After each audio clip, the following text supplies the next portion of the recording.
नमस्कार, आप देख रहे हैं कलम लोग की खास पेशकश राजनीति की बात और मैं हूं स्वालिया वसीम।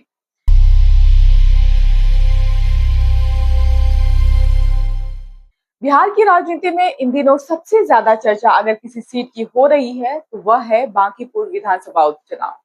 क्योंकि यहाँ मुकाबला सिर्फ दो उम्मीदवारों के बीच नहीं है।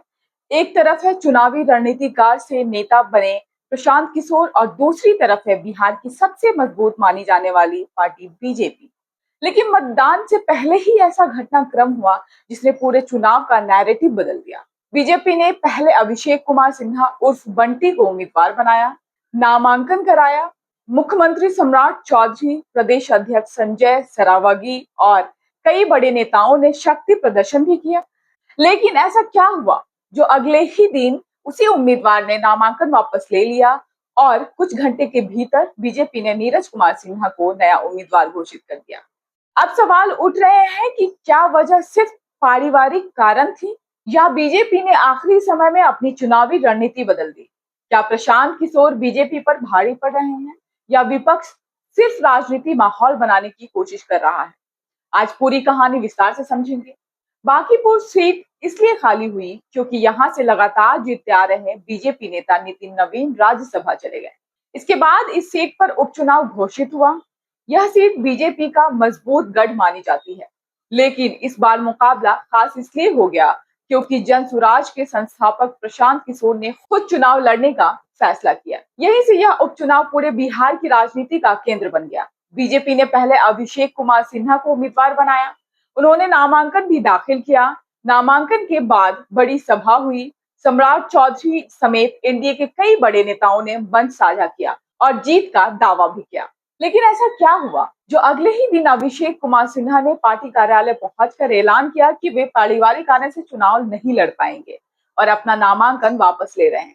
इसके तुरंत बाद बीजेपी ने नया उम्मीदवार नीरज कुमार सिन्हा घोषित कर दिया। यहीं से शुरू हुई राजनीति।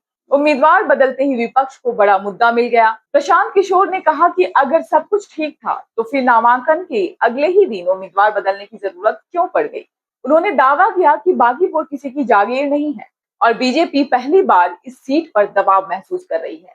प्रशांत किशोर ने सम्राट चौधरी पर भी निशाना साधते हुए कहा कि बीजेपी के भीतर बेचैनी साफ दिखाई दे रही है, लेकिन बीजेपी का पक्ष बिल्कुल अलग है। पार्टी का कहना है कि उम्मीदवार ने पारिवारिक कारणों से चुनाव न लड़ने का फैसला लिया। इसके बाद संगठन ने तुरंत नया उम्मीदवार उतार दिया। बीजेपी नेताओं का दावा है कि इससे चुनाव पर कोई असर नहीं पड़ेगा और बांकीपुर में पार्टी पहले की तरह मजबूत स्थिति में है। यहीं पर सबसे बड़ा सवाल उठता है, अगर बीजेपी इतनी ही मजबूत थी तो नामांकन के अगले ही दिन उम्मीदवार क्यों बदलना पड़ा?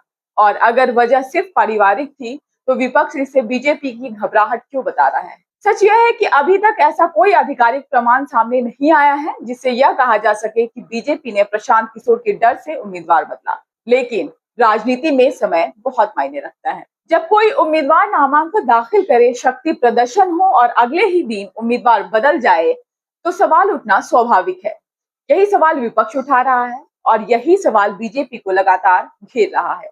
यह चुनाव सिर्फ एक विधानसभा सीट का चुनाव नहीं रह गया है, यह बीजेपी के लिए अपनी मजबूत सीट बचाने की चुनौती है और प्रशांत किशोर के लिए यह साबित करने की लड़ाई है कि वे सिर्फ चुनावी रणनीतिकार नहीं बल्कि जमीन पर वोट लेने वाले नेता भी है। अगर प्रशांत किशोर अच्छा प्रदर्शन करते हैं तो जन स्वराज को बड़ा राजनीतिक संदेश मिलेगा और अगर बीजेपी अपनी सीट आराम से बचा लेती है तो वह विपक्ष के सारे दावों को खारिज कर देगी। फिलहाल एक बात तो बिल्कुल साफ है, सच यह है कि बीजेपी ने उम्मीदवार बदला है। सच यह भी है कि आधिकारिक वजह पारिवारिक कारण बताई गई है, लेकिन इसके पीछे राजनीतिक कारण थे या नहीं, इस पर अभी सिर्फ दावे और राजनीतिक बयान है। असली जवाब चुनाव के नतीजे देंगे। लेकिन इतना तय है कि बांकीपुर का यह उपचुनाव सिर्फ एक सीट का चुनाव नहीं रह गया। यह बीजेपी की साख, प्रशांत किशोर की राजनीतिक परीक्षा और बिहार की बदलती राजनीति का सबसे बड़ा टेस्ट बन चुका है। अब देखना यह होगा कि क्या बीजेपी अपना गढ़ बचा पाएगी या प्रशांत किशोर इस चुनाव से बिहार की राजनीति में